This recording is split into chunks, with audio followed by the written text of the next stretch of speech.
So in this lesson, we're going to be covering sleep, hydration, earthing and sunlight, and endocrine disruptors. So these are just going to be real foundational practices that we want to embody every day to encourage optimal fertility. So the first is sleep. We all know how important sleep is. Rest is not just a luxury, it's a biological requirement for hormonal harmony and reproductive function. Okay? So hormonal imbalance is one of the main drivers of infertility in our society today. And it's an absolute requirement to get good quality sleep most nights to have optimal fertility. Poor sleep affects ovulation, progesterone production, cycle regularity, and egg and embryo quality. Chronic fatigue from poor sleep depletes kidney Jing essence, and we've already talked about how important the Jing is for fertility. And sleep is the ultimate yin tonic. Yes, when we're asleep, we are in an absolute state of yin, and it's impossible to recover our yin if we're not sleeping well. So we really need to do what we can to optimize our sleep. In Eastern medicine, sleep is when the yin energy replenishes and the Shen spirit returns to the heart. The liver stores blood at night, and this is essential for menstruation and ovulation. It is critical to go to sleep before 11 p.m. as this is the time when the liver is most activated to clean the blood. So from 11 to 3 a.m., your body's qi is most active in the liver and gallbladder, and this is literally when your blood is getting cleaned. The kidneys restore Jing essence during rest. Without adequate sleep, we become more easily stressed, which then stagnates qi, and also the yin depletes, and the body becomes more hormonally imbalanced. So just by really focusing on getting proper sleep and rest, it sounds so simple, it sounds so easy. We've been told it our whole lives, but looking at it through the lens of Eastern medicine and what happens if you're not getting good quality sleep, it just really motivates us to prioritize it a little more. So how do we get that good sleep? Sleep hygiene for fertility, morning to evening. Okay, so we already spoke about this in a few modules ago. But again, we want to get 10 to 20 minutes of sunlight in our eyes first thing in the morning. This resets our circadian rhythm. It boosts cortisol and serotonin, which are precursors to melatonin. We want to avoid phone use in bed upon waking. When we first wake up, we want to first hydrate our body because we lose a lot of water at night. We want to stretch our body out a little bit, take a few deep breaths, take a walk outside, or go do some qigong or some other self-cultivation practice. This really sets the tone for the day. Even if you don't feel like doing it when you first wake up, if you just kind of force yourself to do it, it pays dividends for the rest of the day. And when that's done day after day after day after day, it becomes habit, and it pays dividends for the rest of your life. It has a huge impact on your fertility capacity. So once you start doing this for 5-10 days in a row and you have that momentum, it becomes easier and easier. Momentum is so powerful. After you've done it 10 days in a row and you wake up on that 11th day, you might not feel like doing it, but since you've already done it 10 days in a row, you're not going to throw that away. You're going to keep going. So just really stick with it. And if you lose your momentum for a day, you're traveling, you have a lot going on for whatever, you can't do it. Just know you can start over at any point. And once you just get a few days of doing these practices, that momentum is going to start kicking in again. And then on the evening side, we of course want to avoid blue light and bright lights at least 2 hours before bed. This preserves the yin, it supports the melatonin and protects your melatonin and your overall hormone balance. You can use candlelight, you can use red light bulbs, or just low dim lights at night. If that's a little too extreme, I totally get it, but you should at least get some of those blue blocking biohacking glasses. I can actually show you what exactly I'm talking about here.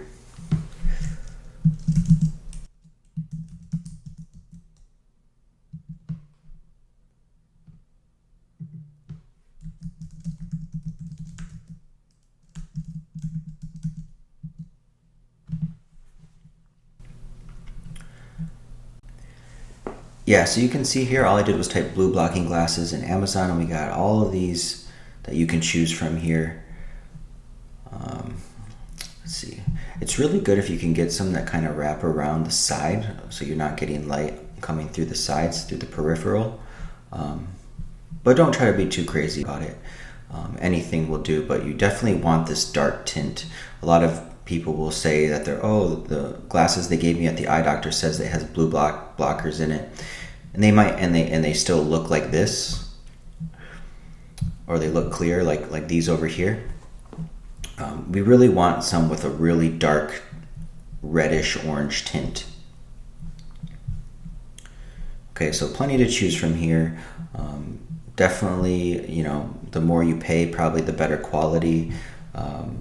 There's some really good companies. I think Raw Optics. Yeah, if you really want to go all out,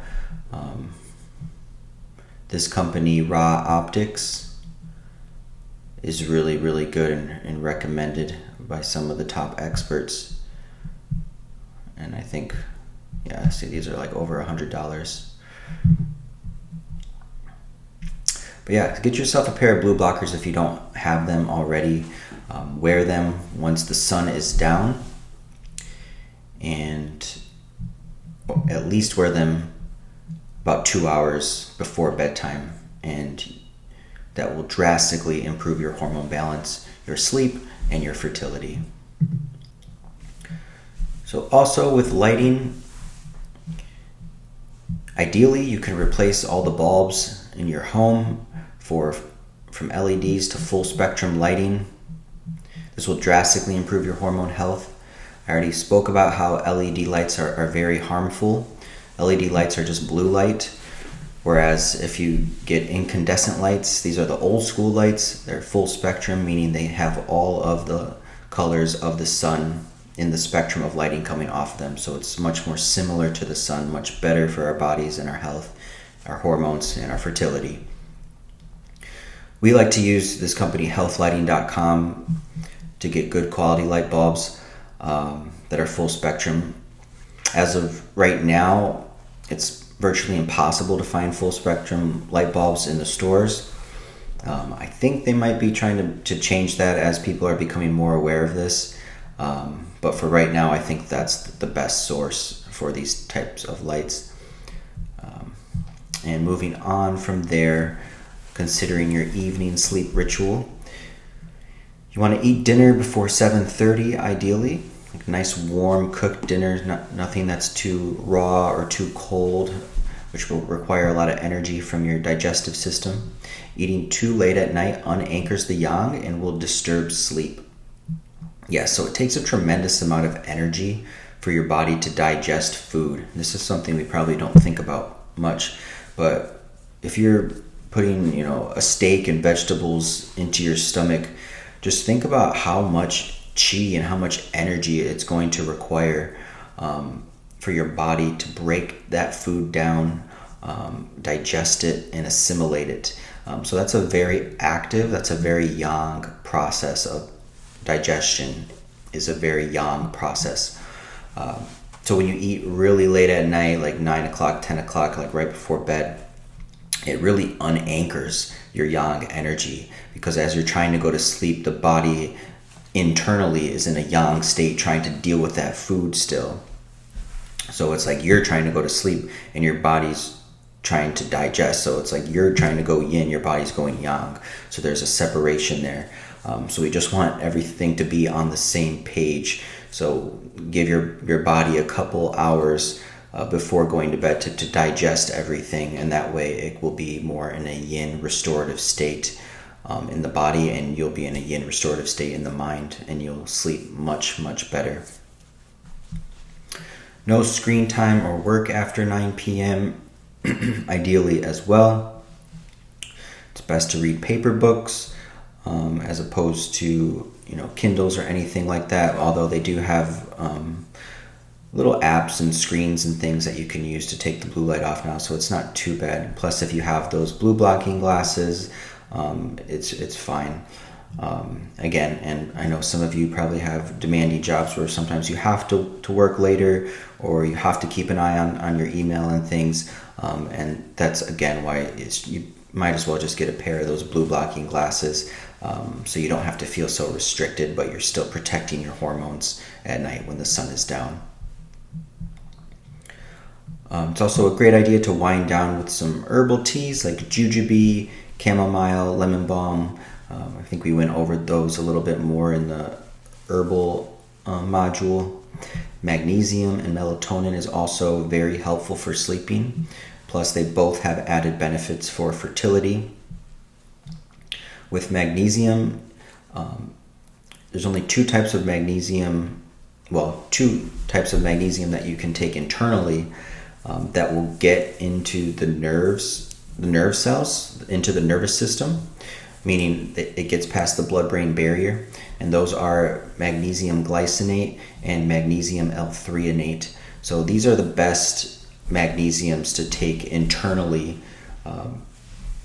for sleep and for stress and for anxiety and things like that, because it's actually going to get past the blood-brain barrier and into the cells of the nervous system, whereas other forms of magnesium like magnesium citrate and others, they do not. Alternatively, you can also use a magnesium spray, which is magnesium chloride, I believe, or taking an Epsom salt bath, which is magnesium sulfate. Magnesium actually absorbs really well through the skin and will get past the blood-brain barrier that way.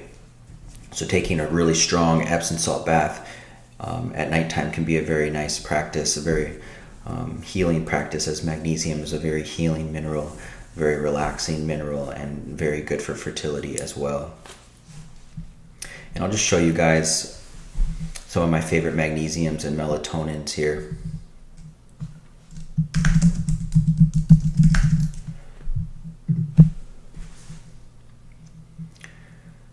So this is a good magnesium right here by Pure Encapsulations, magnesium glycinate. This brand, Pure Encapsulations, they do not use any stearates. Stearates are actually, when they're consumed for a long period of time, they'll actually build up in the body and can act as a carcinogen. And stearates are hidden in the label as calcium stearate, magnesium stearate. It's different from the magnesium itself. You'll see magnesium stearate in all sorts of supplements. If you go to Whole Foods and look at supplements, you'll find that word stearate. Let me just find an example for you here. Even this one, I think, has it, even though this is supposedly a really reputable brand that a lot of doctors recommend. See, there it is. Other ingredients, cellulose, stearates. So we try to avoid any products that have stearates in it. And like I was just about to say, if you go to Whole Foods and you pick up any supplement, you'll probably find that word stearates in probably 90% of the supplements in there. It's very difficult to find companies that don't use them. People use stearates, or companies use stearates because it makes it easier for them to encapsulate the product. It makes it easier for them to mass produce the product. So it really kind of tells me as a practitioner that this company is more concerned with profit over making a product that's healthy to take long term. So we really look for companies that do not use stearates, which is Pure Encapsulations. So they're really good. So I personally take this magnesium at night. I take 4 capsules at night, which yields just over 400 milligrams. You really want to get at least 400 milligrams of magnesium per day. And it has a very nice calming effect. And you can take more than that too. It's a very safe mineral. But as always, ask your doctor about any supplements or herbs that you're considering starting as a result of this program. And then for melatonin,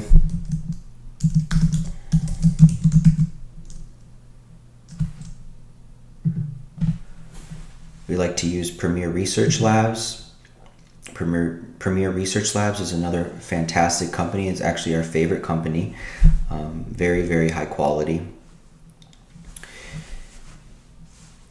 They do not use any stearates in their products either. So Premier Research Labs and Pure Encapsulations are the two main supplement companies that we like to use. So coming back here, so yeah, you can have some nice herbal teas that have a calming effect, like lemon balm or jujube, and taking some supplements like magnesium and melatonin can be very helpful for a lot of people and also have a good effect for your fertility and your hormone balance as well. Sex is actually best to be done in the morning for fertility success. I think we've already mentioned that, but sperm is much stronger in the morning. The kidney chi is activated in the morning. But don't try to make it feel like a job so much. Any time that feels fun and light is good. The important thing is to keep it fun and less like a duty. That kind of takes the spark out of it. So if you can do it in the morning, that's great. But any time is good. And you can do both. Okay, moving on from sleep. So this is also you could also look at this as part of yin, sleep and hydration both. So the general recommendation is half your body weight in ounces of water daily. Ideally, water should be spring water or reverse osmosis filtered, but any clean water is better than no water. Okay, so just remember that. We don't want to become too neurotic about details here. We want to just do our best and give ourselves grace and ease. But if you're able to get a reverse osmosis filter in your house, you can actually have them installed under your kitchen sink and can come right out the faucet. Or you can get bottled water. If you're getting bottled water, spring water is best. If you want the best of the best, the Mountain Valley spring water that comes in glass bottles is the best. But any spring water will probably do. You can add a pinch of Celtic sea salt or Himalayan pink salt to mineralize your water and improve absorption. Just a little pinch of it will actually alkalize the water and add trace minerals to the water. I'm just going to show you the one that we like to use.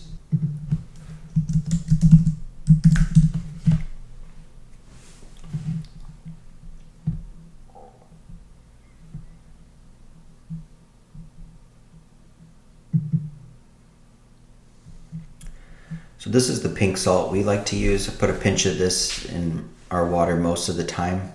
A lot of the Himalayan pink salts out there are actually high in heavy metals. And that's one of the reasons I like to use this one. This is actually a premium blend of unrefined sea salts with Hawaiian volcanic clay. So it has a very, very concentrated source, high quality source of trace minerals in it. I actually sprinkled this on all my food and put a pinch of it in my water as well. So this is a really, really good pink salt that you could get and add great benefit to all your food for you and your whole family. Salt is actually really important. Salt's been really demonized in our society, but that's more table salt. Salt is actually very essential, and when you're getting this type of salt, you're not just getting sodium, you're getting a vast array of trace minerals that are very nourishing for your body, very alkalizing for your body. Mineralizes all your food and your water, makes it more alkaline. So also you could add the juice of 1 lime or half a lemon, which will actually structure your water and bring it back to life. So if you think about the water that's in fruits, that water is actually alive. And like the water in springs and in the ocean, the water is alive. So if you think about a lemon comes out of the earth, it starts as a seed, and the sunlight activates that seed and it takes on the spark of life and becomes this lemon. So the water in the lemon literally has this water that is alive in it. most of the time when we get water, by the time water gets to us that we drink, the water's kind of dead. It's still hydrating, but it's not the way it would be if you got it out of a natural spring and filtered it. That water would still have life to it. So by adding the juice of one lime or half a lemon or a whole lemon if you prefer, that life in the lemon will go out into the rest of the water and structure the water and bring it back to life. If you get into the work of, I think it was Dr. Emoto.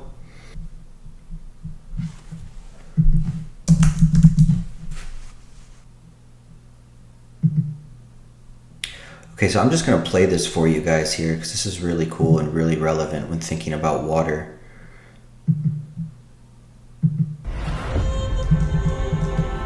A group of people were asked to project onto a flask of water love, tenderness, and concern. This is water exposed to compassion.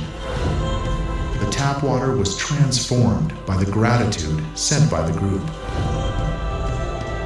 The imprinted sample clearly had more photon emission. People are mostly water. Food is mostly water. So if all of these things are picking up our thoughts, what is it we are thinking?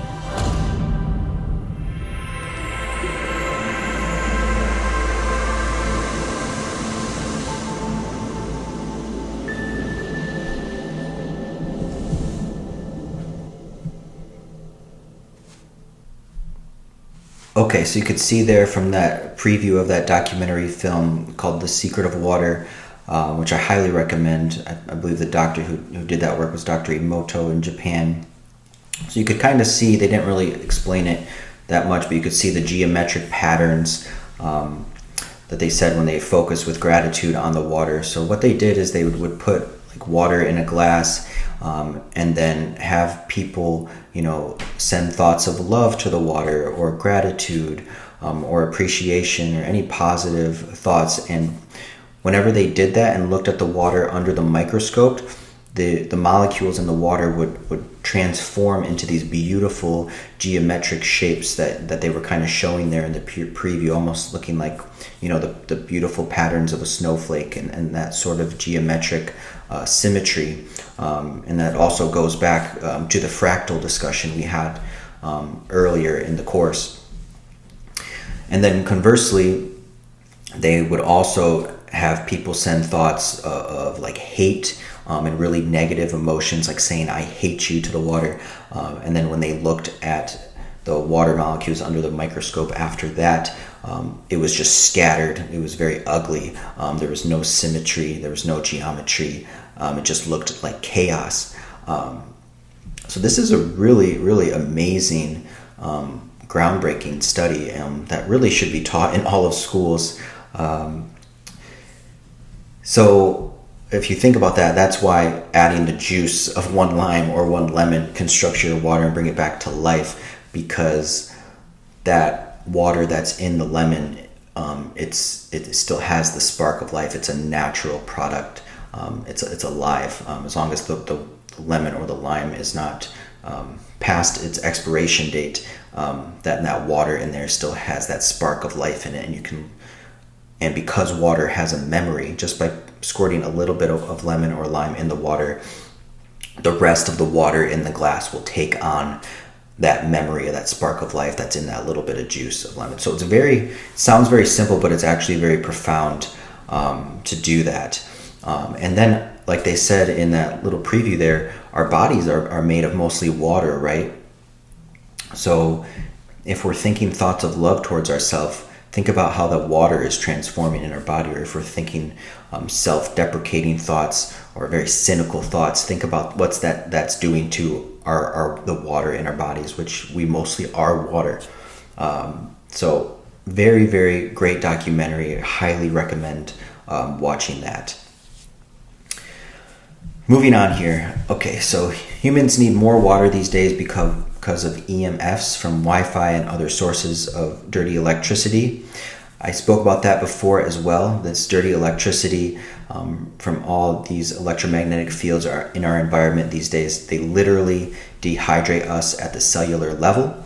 That's because when thinking about these electromagnetic fields in terms of yin and yang, these energies are very yang in nature. They are expressing out. They are very chaotic. They are not conducive to the frequency of the human body. Because they're yang, they have a very dehydrating effect on the human body, and we actually lose an electron when an electromagnetic frequency interacts with our biology. It's literally stealing chi from us. In particular, it's stealing yin from us. So that's why people these days need a lot more water than they used to. I feel like a lot of people, in our age group, in our 30s, 20, like you see people walking around with like these big water bottles, like Stanley's. It's very trendy right now. But like a lot of our parents and people in the generations above us, like they hardly drink any water. And I think that's just because they didn't have to as they were growing up. They could get by with just a couple glasses a day, and that's just normal for them. Whereas people our age, we've found that we need a lot more water to feel hydrated and feel good. So just keep that in mind. That's why the general recommendation is half your body weight in ounces of water daily, because it's very, very difficult to get sufficiently hydrated in today's world, which is basically like a microwave, because we're being inundated by all these electromagnetic fields all day long. Okay, yeah, just because we can't see these frequencies, it doesn't mean it's not happening. Yes, if your phone has signal, it's picking up some frequency from the satellite. Don't think that these frequencies aren't running and coursing through our bodies as well, because they definitely are, and it does have an effect biologically.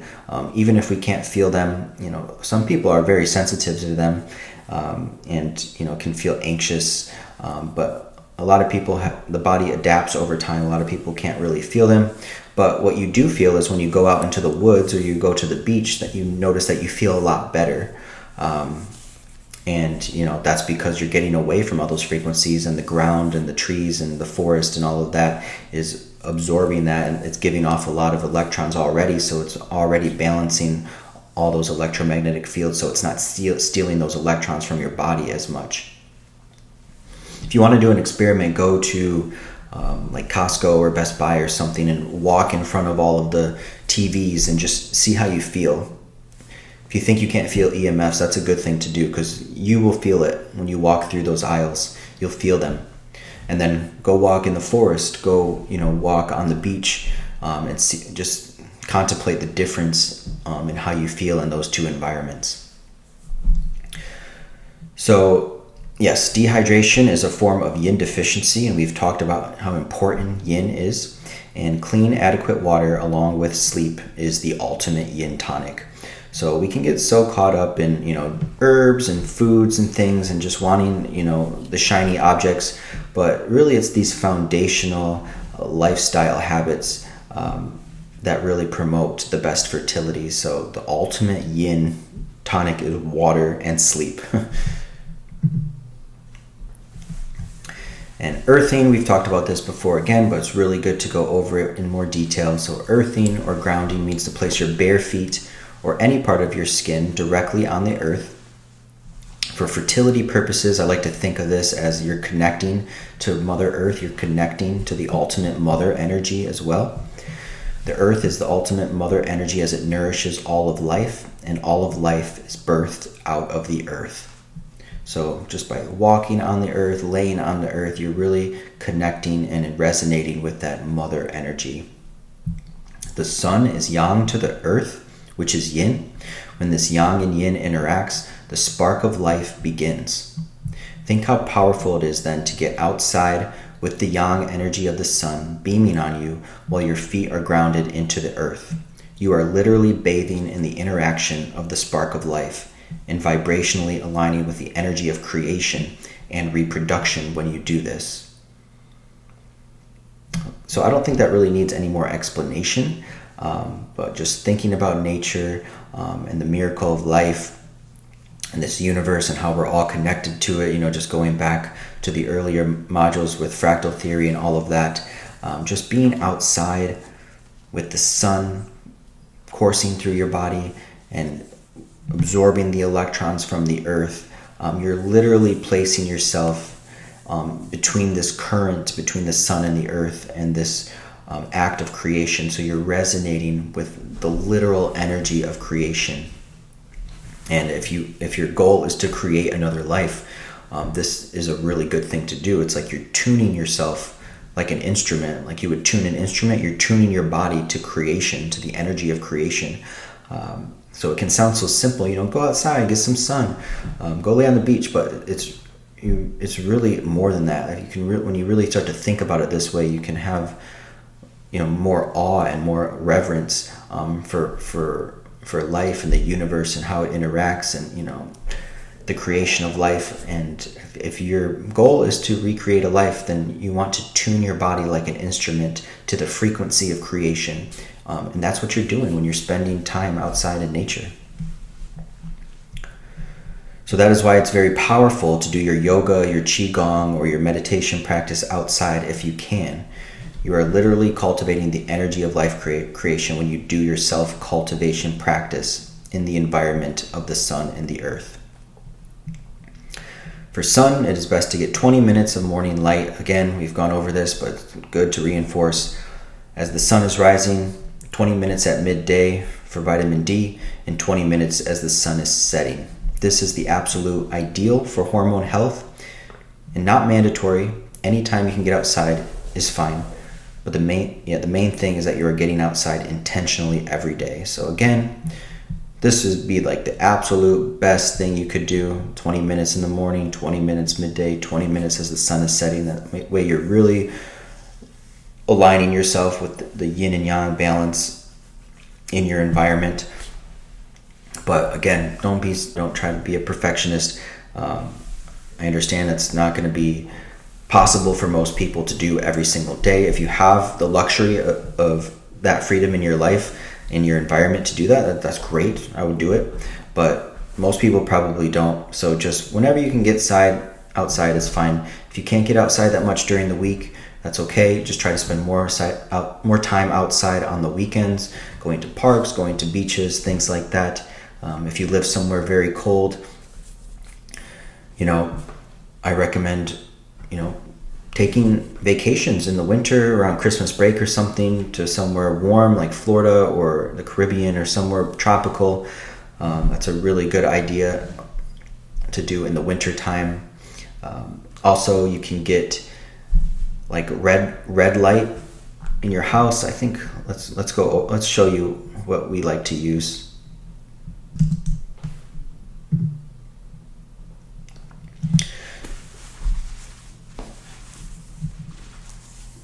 So if you're unable to get adequate sunlight because you live somewhere up north or something like that, or it's very cold in the winter, even if you live somewhere warm but it's cold in the winter, it's a good idea to get a red light panel. So this is just the one we personally like to use. We don't have affiliations with any of these companies we're showing. These are just the ones we personally like to use. So, and this is actually the one I have right here. Pretty affordable. You can use it right on your skin. So one of the things that's most beneficial about sunlight is that the red light, the infrared light, very good for our bodies, upregulates our mitochondria, kind of tonifies the chi. You could think about it that way. So this is a really good idea to get one of these if you're unable to get adequate sunlight wherever you live, or even for the winter time in general.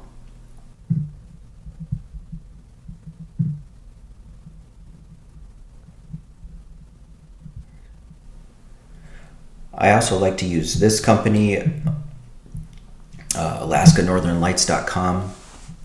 In Alaska, they there's periods of time where it's dark, like all the time. So it's very important for those people. So this is actually the one I have right here, the North Star 10,000 light box. So this is considered a SAD lamp, a seasonal affective disorder lamp. Even though I don't really get seasonal affective disorder. I use this in the winter time because it's cold where I live, and I find that it's very difficult to get adequate morning sunlight. So what I'll do is I'll just kind of sit in front of it, like on my kitchen table, kind of like she's doing here, and have my breakfast for about 15 minutes. So this light is very bright, and that will have the beneficial hormone effect coming in through the eyes as well. So just wanted to show you guys some of the devices that we like to use personally, because it makes a really big difference. And it's great if we can get outside, but if we can't, we want to have other ways to biohack our hormones. Just going deeper into this, earthing or grounding, it's a very powerful healing tool because we discharge static electricity out of our bodies when we connect to the earth with our bare skin. We pick up static electricity from dirty electricity sources such as Wi-Fi, cell phones, etc. This static causes disruption in our bodies on a cellular level. This decreases our fertility capacity as it disrupts communication networks between the brain and the body and all body systems. The earth, when we connect to it, gladly absorbs these harmful frequencies from us and recycles them. We also literally absorb healing electrons from the earth at the same time. This makes our body more alkaline, more grounded, and more fertile. Swimming in the ocean is the most powerful form of this. Aim for at least 5 minutes per day of connecting to the earth directly. 20 minutes would be even better. Yes. And an hour would be even better. So and if you can't do it every day, like I said, just go to the park or something on the weekends and just spend a couple hours grounded. Anytime you can ground is a good idea. They also offer grounding mats, just to show you another device.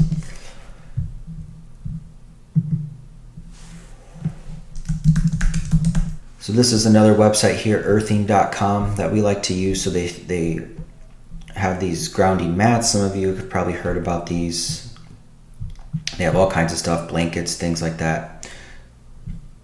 So you can go on here and learn. There's actually a really good documentary. I think it's on YouTube. So you can watch the Earthing movie and learn a lot more about this. But you can actually plug right into the grounding part of the electrical sockets in your home. You can see the wire there. It's plugged into the wall, into the ground in the wall port, and then she's actually grounding inside her home by sitting on the mat. So this is another thing you can do to hack your hormone health. PEMF mats are another thing. You can get a PEMF mat. This is a little more expensive, but these are very, very powerful as well. It kind of has a grounding effect as well. So yeah, even if you can't get outside, there's lots of things you can do to hack your health. Lots of cool devices out there these days. But nothing beats Mother Nature. So just get outside when you can. Go out on vacation if you need to. So lastly, on this section of lifestyle, so we covered water, we covered sleep, and we covered sunlight and earthing. So those are the things we want to do and optimize. And these are the things we want to stay away from. So these are just endocrine disruptors that are found in many, many products and in our environment these days. So we don't have to go over all of these in detail, but you can kind of just read those. Phthalates found in fragrances, air fresheners, shampoos, body washes, nail polish. So these are a lot of like personal care products is where you're going to find a lot of these things, cleaning products. So we just want to become familiar with these terms and look out for them in the products that we're using in our homes. Here's some more here. But in general, a lot of companies are becoming more aware of this, And you can just look for, like if you're looking at laundry soap, you want to get the free and clear. It doesn't have the fragrances in it. You want to get the clean, cleaning products and the toothpaste and the deodorant. So you don't want aluminum in your deodorant. You don't want fluoride in your toothpaste. All these things are very disruptive to your hormones, to your fertility, and to your body's health in general. So here are the safer alternatives: fragrance-free or naturally scented, paraben-free, phthalate-free, triclosan-free. Choose products with third-party certifications. If you're unsure, you can plug a product into EWG's Skin Deep database, or our favorite is the Think Dirty app, to quickly see if it has endocrine disruptors. So that might be even easier for you guys. And when you're in the store, if you're considering buying a product or you're not sure about a product, if it's safe for your hormones, you can plug it into this app, and that will be a really easy way to make sure you're getting clean products that aren't going to disrupt your hormone health and your fertility in your home. So again, like everything, we don't want to be overly stressful or perfectionist about this. There's always going to be products in our work environments, or if we're staying at a hotel and things like that. We're always going to be exposed to these things on some level. It's just almost impossible not to be. But in our home, we want our home to be like our sanctuary. So we want to at least make sure the products in our home are not harming us. But we don't want to live in a bubble and be perfectionist too much about all these things. When you're learning about all these things in our environment that are harmful to us, it can be easy to get in a state of fear and resistance. We don't want to do that. We want to keep our hearts open. We want to feel empowered and know that our bodies are able to adapt. Our bodies are able to handle a certain amount of toxicity. So as long as we just try to make it so that our home and our personal environments are like a sanctuary, we can know that there's nothing in our home that's really harming us on a hormone level and harming our fertility, that's good enough. Our bodies can handle a certain amount of stress, and a certain amount of stress is good for our bodies. And one more thing I wanted to mention to avoid, because this might be something we don't think about, is the plug-in candles. And most candles actually, but especially the plug-in scents, like the plug-ins, those are very, very toxic and harmful. We don't want to use those at all. A lot of the car air fresheners are really, really bad. So a lot of the air fresheners we want to look out for. It's much better to use essential oils and things like that. So just in general, we want to avoid air fresheners, plug-ins, these synthetic fragrances. Opt for essential oils instead. When it comes to laundry detergent, it's always best to get the free and clear laundry detergent. When it comes to toothpaste, it's best to get a toothpaste that does not have fluoride in it. I'll show you which kind of toothpaste we use instead of fluoride.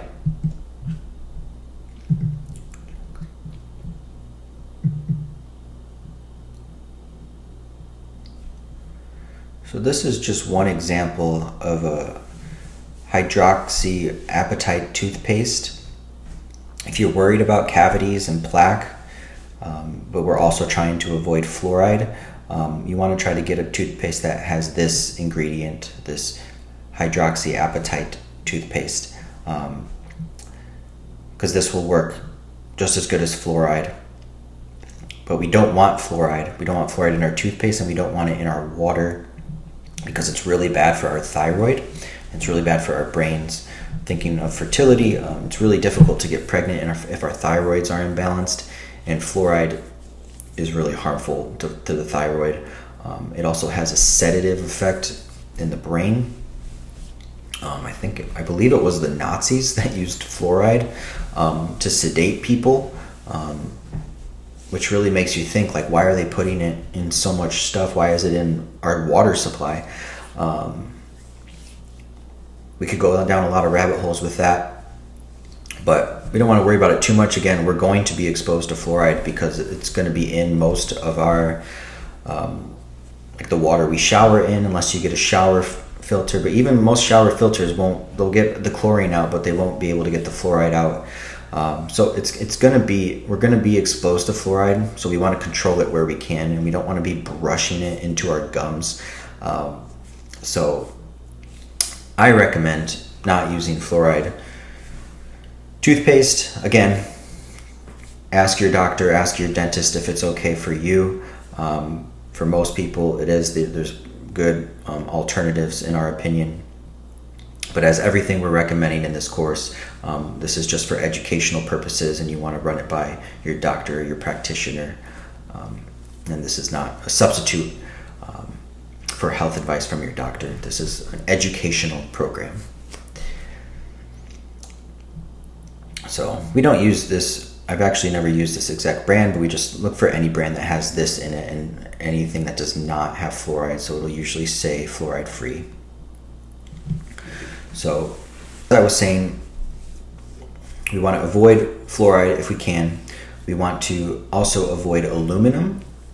Aluminum is usually in deodorant, so you want to look for deodorants that say aluminum free. Aluminum is a heavy metal, very disruptive to almost all body systems. And again, we're going to be exposed to certain aluminum in our environment. It's, anything you eat out of a can, drinking out of a soda can, or tuna fish out of a can, or sardines out of a can. Like, you're going to be exposed to a certain amount of aluminum, so we want to control it where we can. We don't want to be putting it into our armpits.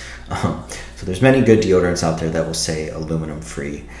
So find aluminum free deodorant, fluoride free toothpaste, free and clear laundry detergent, and just look for the free and clear dishwasher detergent, and the free and clear cleaning products, and stay away from the plug-ins, air fresheners, synthetic air fresheners, candles, opt for essential oils. So if you do those things, you've pretty much got it covered.